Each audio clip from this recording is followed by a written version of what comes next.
नमस्कार। इस खास बुलेटिन में आप सभी का स्वागत है और मैं हूं आपके साथ रूपाली शर्मा। तो चलिए बुलेटिन की शुरुआत करेंगे बड़ी खबर के साथ करेंगे, जहां पर आपको बता दें कि केंद्रीय कृषि मंत्री को लेकर बात होने वाली है और क्या कुछ बड़ी खबरें रहेगी वो भी आपको बताऊंगी। दूसरी बड़ी खबर की अगर बात की जाए तो यहां पर शिवराज सिंह चौहान को लेकर बात होगी। ग्रामीण भारत महोत्सव का उद्घाटन दिल्ली में हुआ है, उसको लेकर चर्चा जो है वो की जाएगी।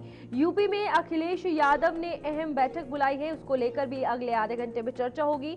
आपको बता दें ऑस्ट्रेलिया के 181 रनों पर ऑल आउट होने की जानकारी जो है वो भी आपसे इस समाचार में साझा करेंगे।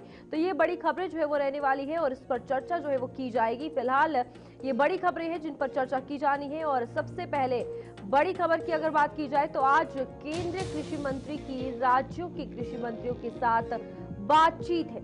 इस वक्त की बड़ी खबर जो आ रही है, केंद्रीय बजट को लेकर तैयारियां जो है और तेज कर दी गई है। केंद्रीय बजट को लेकर तैयारियां तेज और यहां पर इस वक्त बजट को लेकर अगर बात की जाए तो बजट 2025 की अगर बात की जाए, यहां पर पूरी तैयारियां की जा रही है। क्या कुछ इस बार अहम रहने वाला है बजट में, उसको लेकर चर्चा होगी। किन किन वर्गों पर खास ध्यान देना है, किन किन विभागों पर खास ध्यान देना है, बजट जो है वो किस तरीके से बनेगा, इस पर खास चर्चा जो है वो रहने वाली है। सभी राज्यों के केंद्र ले रहा है बजट को लेकर सुझाव। आज राज्यों के कृषि मंत्रियों से बातचीत होगी और ये खास जो है वो रहने वाली है बातचीत, क्योंकि यहाँ पर बजट को लेकर चर्चा होगी। केंद्र कृषि मंत्री जो है वो राज्य के सभी मंत्रियों से चर्चा करेंगे, जितने भी राज्य मंत्री हैं, और बजट को लेकर यहाँ पर चर्चा होगी। और आज राज्यों के कृषि मंत्रियों से बातचीत होगी केंद्र कृषि मंत्री की। तो फिलहाल काफी अहम ये बातचीत रहने वाली है और इसको लेकर क्या कुछ निकलेगा ये भी सबकी नजर रहेगी इस पर, क्योंकि शिवराज सिंह चौहान बजट को लेकर सुझाव लेंगे और आज राज्यों के कृषि मंत्रियों से बात शिवराज सिंह चौहान करेंगे। तो ये बजट जो है वो खास रहने वाला है और बजट पर जो चर्चा है वो भी खास रहेगी, क्योंकि कई मुद्दे, कई वर्ग और उम्मीदें लोगों की बजट से रहती है। जब बजट हर साल सरकार की तरफ से आता है तो इस पर खास चर्चा होगी कि वो कौन कौन सी चीजें हैं जिन पर खास तरीके से फोकस किया जाएगा। अपने सुझाव जो है कृषि मंत्री देंगे, राज्य मंत्री से बातचीत जो है वो होगी, राज्य मंत्री भी अपने सुझाव जो है वो रखेंगे। तो पूरे तरीके से बजट की तैयारियां जो है वो शुरू हो चुकी है, जहां शिवराज सिंह चौहान बजट को लेकर सुझाव देंगे। तो इस वक्त की बड़ी खबर, बजट से जुड़ी कुछ अहम जानकारी आपको बताते हैं। 1 फरवरी को बजट 2025-26 पेश होगा। वित्त मंत्री निर्मला सीतारमण लगातार 8वां बजट पेश करेंगी। मोदी सरकार के तीसरे कार्यकाल का दूसरा पूर्ण बजट पेश होगा। बजट प्रस्तुति एक प्रमुख वार्षिक कार्यक्रम होगा। पारंपरिक रूप से लोकसभा में सुबह 11 बजे शुरू हो जाएगा। तो फिलहाल बजट की ये पूरी तैयारियां हैं, जहां पर आपको बता दें 1 फरवरी को ये बजट पेश होना है और निर्मला सीतारमण जो कि हमारी वित्त मंत्री है वो 8वीं बार इस बजट को पेश करेंगी। और बजट 2025-26 में कई तैयारियां की जा रही है और यहाँ पर आपको बता दें कि 11 बजे लोकसभा में जिस तरीके से हमेशा की तरह बजट पेश होता है, इस बार भी उसी तरीके से होगा और निर्मला सीतारमण इस बजट को 8वीं बार पेश करेंगी। और मोदी सरकार के तीसरे कार्यकाल का ये दूसरा जो पूर्ण बजट है वो होगा और यहाँ पर इसको लेकर गहन मंथन जो है वो चर्चा जो है वो की जा रही है, बातचीत जो है वो की जा रही है, क्योंकि इस बजट से उम्मीदें जो है आम जनता की भी रहती है और सरकार इसीलिए हर एक छोटी छोटी चीजों को ध्यान में रखते हुए बजट 2025-26 पेश करेगी। आगे बढ़ते हैं, जहां पर दिल्ली की अगर बात की जाए तो ग्रामीण भारत महोत्सव का उद्घाटन जो है आज होगा और अखिलेश यादव ने अहम बैठक बुलाई है।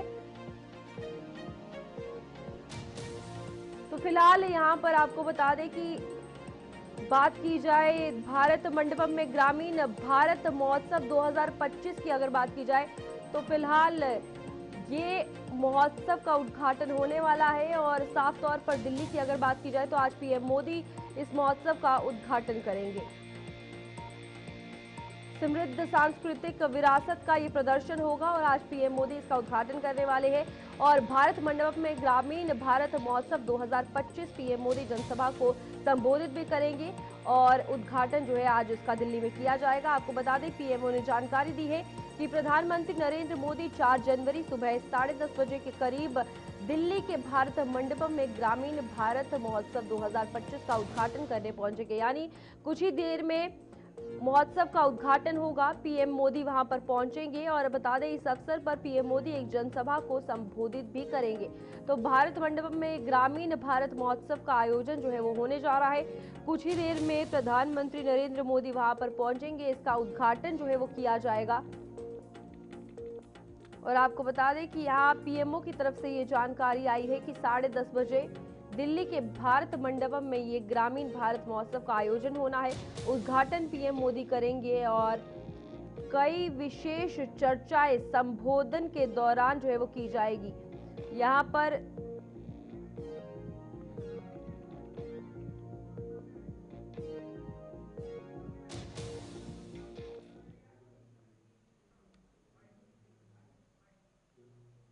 दिल्ली को लेकर बात होगी, जहां पर बीजेपी सांसदों की अहम बैठक आज है। दोपहर 3 बजे ये बीजेपी की अहम मीटिंग होने वाली है और बीएल संतोष, वीरेंद्र सचदेवा भी इस मीटिंग में शामिल होंगे। दोपहर 3 बजे होगी बीजेपी की मीटिंग और बीएल संतोष, वीरेंद्र सचदेवा भी शामिल होंगे। तरुण चुग, जय पांडा भी बैठक में मौजूद रहेंगे। तो ये बैठक जो है आज होने वाली है और इसको लेकर 3 बजे ये दिल्ली में बीजेपी सांसदों की अहम बैठक होगी और चर्चा जो है वो की जाएगी। अहम काफी ये मीटिंग जो है वो बताई जा रही है, जहां पर बीएल संतोष, वीरेंद्र सचदेवा भी शामिल होंगे। साथ ही साथ यहां पर तरुण चुग भी इस बैठक में शामिल होंगे। तो दिल्ली में अब जिस तरीके से चुनावी दौर भी करीब है तो उसको लेकर भी चर्चा हो सकती है। दोपहर 3 बजे बीजेपी की बैठक होनी है जिसमें कई बड़े सांसद मौजूद होंगे।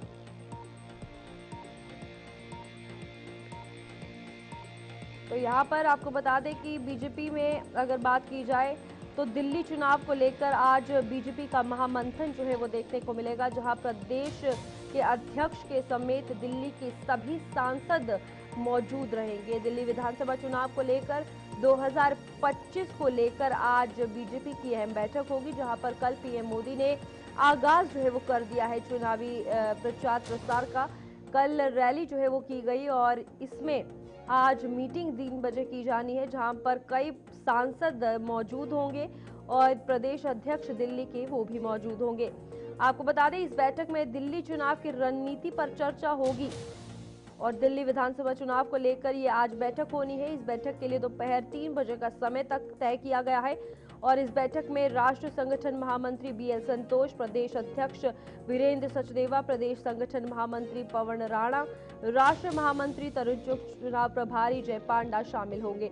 और यहाँ पर दिल्ली विधानसभा चुनावों को लेकर गहन मंथन जो है वो किया जाएगा। एक तरफ बाकी सियासी दल भी रणभूमि में उतर चुके हैं और इस रणनीति की रणभूमि की अगर बात की जाए तो पूरा मंथन जो है वो जीत के लिए किया जा रहा है। आपको बता दें बीजेपी इस चुनाव को जीतने के लिए पूरी तैयारी और पूरी प्लानिंग जो है वो कर रही है और दिल्ली विधानसभा चुनाव भारतीय जनता पार्टी के लिए काफी ज्यादा अहम है, क्योंकि बात की जाए 1993 के बाद अभी तक भारतीय जनता पार्टी का जो दिल्ली की सियासत में आने का सपना है वो पूरा नहीं हो पाया है। तो आगे बढ़ेंगे, जहां पर आपको बता दें कि आज पीएम मोदी ने चुनावी बिगुल फूंका है और शंखनाद जो है वो बचा दिया है। चुनाव से पहले दिल्ली वासियों को कई बड़ी सौगात जो है पीएम मोदी ने दी है। पीएम मोदी ने आम आदमी पार्टी की सरकार पर जमकर तंज कसा है। दिल्ली में आपदा सरकार से ये कट्टर बेईमान लोग हैं, ये उनकी तरफ से कहा गया। आपदा वाले आयुष्मान योजना लागू नहीं होने देते, ये भी पीएम मोदी की तरफ से तंज जो है वो कसा गया और आपदा वाले आयुष्मान योजना लागू नहीं होने देंगे, ये भी कहा जाता है। आपको बता दें ये पीएम मोदी ने कई ऐसी बातें जो है आम आदमी पार्टी के खिलाफ कही, जहां पर ये भी कहा कि मैं शीश महल बनवा सकता था लेकिन गरीबों के लिए 4 करोड़ घर बनवाए। यानी कि पीएम मोदी का ये कहना था मैं खुद के लिए एक घर बना सकता था, खुद के लिए जमीन जो है वो खड़ी कर सकता था, ले सकता था, लेकिन मेरे लिए जनता जरूरी है और मैंने जनता के हित में काम किया है, इसीलिए मैंने उनके लिए घर बनाए। और सीधा निशाना जो है आम आदमी पार्टी पर साधा, क्योंकि भारतीय जनता पार्टी की अगर बात की जाए तो काफी लंबा समय जो है वो दिल्ली की सियासत से दूर हुए बीजेपी को हो चुका है। और यहाँ पर बात की जाए पीएम मोदी की तो बड़ी सौगात जो है दिल्ली के लोगों को दी, जहां पर 1645 फ्लैट्स की चाबियां लोगों को दी और उनके घर का वो सपना पूरा पीएम मोदी के द्वारा किया गया।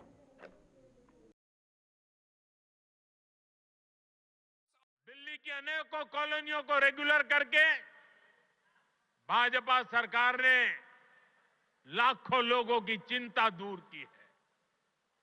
लेकिन यहां की आपदा सरकार ने, यहां की राज्य सरकार ने उन्हें आपदा का शिकार बना डाला। केंद्र की भाजपा सरकार लोगों की मदद के लिए स्पेशल सिंगल विंडो कैंप चला रही है, लेकिन आपदा सरकार इन कॉलोनियों में पानी की, सीवर की सुविधाएं तक ठीक से नहीं दे रही है। इसके चलते लाखों दिल्ली वासियों को बहुत परेशानी हो रही है। घर बनाने में लाखों रुपए लगाने के बाद भी अगर सीवर ना हो, नालियां टूटी हो, गली में गंदा पानी बहता हो, तो दिल्ली के लोगों का दिल दुखना बहुत स्वाभाविक है। जो लोग दिल्ली के लोगों से विश्वासघात करके, झूठी कस्में खाके अपने लिए शीश महल बनवा लेते हैं, उनसे जब यह आपदा जाएगी और भाजपा आएगी तो इन सारी समस्याओं का समाधान भी किया जाएगा। साथियों, आपको याद रखना है, जहां जहां आपदा का दखल नहीं है, वहां हर काम अच्छे से होता है। आपके सामने डीडीए, दिल्ली डेवलपमेंट अथॉरिटी का उदाहरण है। डीडीए में आपदा का उतना दखल नहीं है। इसके कारण डीडीए गरीबों और मध्यम वर्ग के लिए नए घर बना पा रही है। दिल्ली के हर घर तक पाइप से सस्ती गैस पहुंचाने का काम तेजी से चल रहा है। ये काम भी इसलिए हो पा रहा है क्योंकि इसमें भी आपदा की दखल नहीं है। दिल्ली में इतने सारे हाईवे बन रहे हैं, एक्सप्रेसवे बन रहे हैं, ये भी इसलिए बन पा रहा है क्योंकि इसमें आपदा की दखल नहीं है। साथियों, आपदा वाले दिल्ली को सिर्फ समस्याएं दे सकते हैं। मैं प्रधानमंत्री जी को कहना चाहता हूं, आप तो इतने ताकतवर आदमी हैं, आपके पास अथाह पैसा है, भारत सरकार के पास अथाह पैसा है, आपके पास इतनी पावर है, अथाह पावर है। एलजी आपका, पुलिस आपकी, 7 एमपी दिल्ली के आपके। मैंने 3 नई यूनिवर्सिटी बनाई, आप 30 नई यूनिवर्सिटी बनाते दिल्ली के अंदर, और आज आपको हमें गालियां देने की जरूरत नहीं पड़ती। आज आप दिल्ली के अंदर आते, दिल्ली के लोग आपको सर आंखों पे उठा लेते। मैं प्रधानमंत्री जी को कहना चाहता हूं, मैंने 22,000 क्लासरूम बनाए, आप 1 लाख क्लासरूम बना देते प्रधानमंत्री जी, लंबी लकीर खींचते। केजरीवाल ने इतना काम किया, उसके सामने लंबी लकीर खींच देते, केजरीवाल छोटा बन जाता। तो चलिए आगे बढ़ते हैं, जहां पर एक और बड़ी खबर सामने आ रही है और समाजवादी पार्टी को लेकर अगर बात की जाए तो आगामी चुनावों को लेकर फुल एक्शन में समाजवादी पार्टी। अखिलेश यादव ने बुलाई पार्टी की अहम बैठक और इस वक्त बता दें कि आज ये बैठक होनी है और अखिलेश यादव ने ये बैठक बुलाई है। समाजवादी पार्टी के सारे विंग के प्रदेश अध्यक्ष आज इस बैठक में मौजूद रहेंगे। 2027 के विधानसभा चुनावों की तैयारियों को लेकर यह बैठक होगी। तो आप देखिए कि 2027 में किस तरीके से चुनाव जो है वो जीते जाए, उसको लेकर ये चर्चा की जानी है। ये बैठक लखनऊ के, आपको बता दें, समाजवादी पार्टी के प्रदेश कार्यालय में होगी। अखिलेश यादव जो कि समाजवादी पार्टी प्रमुख हैं, उन्होंने ये बैठक बुलाई है और कई नेता जो है इसमें मौजूद होंगे, जहां पर 2027 के विधानसभा चुनावों की तैयारियां जो है वो की जाएगी। आपको बता दें सारे विंग के प्रदेश अध्यक्ष जो है वो इस बैठक में मौजूद होंगे। गहन मंथन जो है आगामी 2027 के विधानसभा चुनावों को लेकर किया जाएगा। क्या कुछ तैयारियां की जाए, किस स्ट्रैटेजी और एजेंडे के साथ आगे बढ़ा जाए, इस पे अखिलेश यादव ने पार्टी की अहम बैठक बुलाई है। चर्चा जो है वो की जाएगी और आज 11 बजे ये बैठक होनी है। इसमें गहन मंथन जो है 2027 के यूपी के विधानसभा चुनावों को लेकर किया जाएगा और स्ट्रैटेजी जो है वो बनाई जाएगी। उमेश मिश्रा हमारे संवाददाता हमारे साथ जुड़ चुके हैं। उमेश, बताइएगा क्या कुछ कहना है इस बैठक के बारे में, क्या जानकारी है और किस तरीके से आगामी 2027 के लिए अभी से तैयारियां शुरू हो गई है? देखिए रूपाली, बिल्कुल 2027 की तैयारी में समाजवादी पार्टी के मुखिया दिख रहे हैं और उसी क्रम में आज आप देखिए कि आज 11 बजे अभी कुछ देर बाद ही एक बड़ी बैठक होगी समाजवादी पार्टी के प्रदेश कार्यालय पर। इस बैठक में खुद अखिलेश यादव इस बैठक का नेतृत्व करेंगे और बातचीत करेंगे पदाधिकारियों से। साथ ही साथ जितने भी विंग हैं उनके जो अध्यक्ष हैं रूपाली, उनको बुलाया गया है, यानी संगठन के मेन जो अध्यक्ष हैं उनको बुलाया गया है। तो ये अहम मीटिंग है और ये अहम मीटिंग इसलिए है रूपाली क्योंकि 2027 के जो चुनाव हैं उनमें बहुत कम समय है। तो ऐसे में समाजवादी पार्टी ये चाहती है कि जिस तरह से लगातार पिछले विधानसभा चुनाव में उसके प्रदर्शन अच्छे नहीं रहे और शायद यही वजह है कि सरकार बनाने से रह गए, लेकिन अब की बार समाजवादी पार्टी ये चाहती है कि जो आज के समय में अगर देखा जाए तो उत्तर प्रदेश में समाजवादी पार्टी विपक्ष के तौर पे एक मजबूत पार्टी है और शायद इसको जनता के बीच अखिलेश यादव ले जाना चाहते हैं कि आज के समय में समाजवादी पार्टी ही बीजेपी का मुकाबला कर सकती है। वहीं अगर देखें तो कहीं कहीं जो गठबंधन की बातें आती हैं कि तमाम लोग गठबंधन में होंगे 2027 के इलेक्शन में, लेकिन इसको लेकर चाहे कांग्रेस हो चाहे सपा हो, अभी साफ तौर पे कोई भी बड़ा नेता बोलने को तैयार नहीं होता। लेकिन अब समाजवादी पार्टी की जो आज बैठक है 11 बजे, वो अहम बैठक है और यह बैठक 2027 के विधानसभा चुनाव को लेकर है। तो कहीं कहीं समाजवादी पार्टी अभी से ही 27 के चुनाव को लेकर रणनीति और पार्टी संगठनों को मजबूत करने की कवायद शुरू कर दी है और आने वाले समय में लगातार और बैठकें होंगी और तमाम ये भी सूत्र कहते हैं रूपाली, आने वाले समय में संगठनों में भी फेरबदल होगा। संगठनों में ऐसे चेहरे को तहजीब दी जाएगी, ऐसी जिम्मेदारी दी जाएगी जो पार्टी को कहीं ना कहीं जीत दिलाने में मदद दिला। बिल्कुल, ये बहुत जरूरी है कि पार्टी के पास एक ऐसा चेहरा हो जो उन्हें आगे बढ़ाए। और यहाँ पर अगर समाजवादी पार्टी की बात की जाए उमेश, तो यहाँ पर पार्टी को और यहाँ पर सपा प्रमुख को ये चीज समझना कितना जरूरी है कि आपसी विपक्षी तौर पर रणनीति राजनीति करना इज ओके, पर ग्राउंड लेवल पर भी अब लोगों के बीच आना कितना ज्यादा जरूरी है विधानसभा चुनावों में जीत हासिल करने के लिए। देखिए बिल्कुल रूपाली, आपका अहम सवाल है कि अगर ग्राउंड पे ही आपकी मजबूती होगी तभी आप चुनाव में अच्छे परिणाम मिलेंगे और शायद यही वजह है कि ब्लॉक से लेकर तहसील तक जो तमाम इनके पदाधिकारी हैं, कार्यकर्ता हैं, उनको भी निर्देशित किया जाएगा इस बैठक के बाद। ऐसा पार्टी के सूत्रों का कहना है कि जब विभागाध्यक्षों को बुलाया गया है, सारे मिल के जो अध्यक्ष हैं वो आएंगे, उसके बाद जो है ग्राउंड पे जो नेता है, जो नेता है क्या टास्क किया जाएगा, इसको लेकर रणनीति बनेगी ताकि जमीनी और सतही पकड़ पार्टी की मजबूत हो, आने वाले समय में उसको अच्छा लाभ मिलेगा। ठीक है उमेश, बहुत धन्यवाद हमारे साथ जुड़ने के लिए और तमाम जानकारी देने के लिए। और इसी के साथ समाजवादी पार्टी की यह मीटिंग है जहां पर आज 11 बजे ये मीटिंग होगी और आगे बढ़ेंगे, जहां पर हरियाणा सीएम नायब सिंह सैनी का कुरुक्षेत्र का दौरा आज देखा गया। कई कार्यक्रमों में शिरकत जो है सीएम नायब सिंह सैनी करेंगे। ये दौरा जो है आज हरियाणा का है और यहाँ पर आपको बता दें देवकू भद्रकाली मंदिर सिद्धपीठ शक्ति का भी दौरा जो निरीक्षण है वो किया जाएगा। सुरक्षा व्यवस्था के पुख्ता इंतजाम जो है वो कर दिए गए हैं, वहां पर दर्शन करने भी ये पहुंचेंगे और कुरुक्षेत्र का दौरा जो है काफी अहम नायब सिंह सैनी का रहने वाला है और कई कार्यक्रमों का शिरकत भी नायब सिंह सैनी करेंगे। तो फिलहाल आपको बता दें सिद्धपीठ शक्ति कार्यक्रम आयोजित जो है वो किया गया है और भद्रकाली मंदिर में अगर बात की जाए तो ये कार्यक्रम है जहां पर सीएम के दौरे को लेकर सुरक्षा व्यवस्था की अगर हरियाणा में बात की जाए तो पूरे इंतजाम कर लिए गए हैं।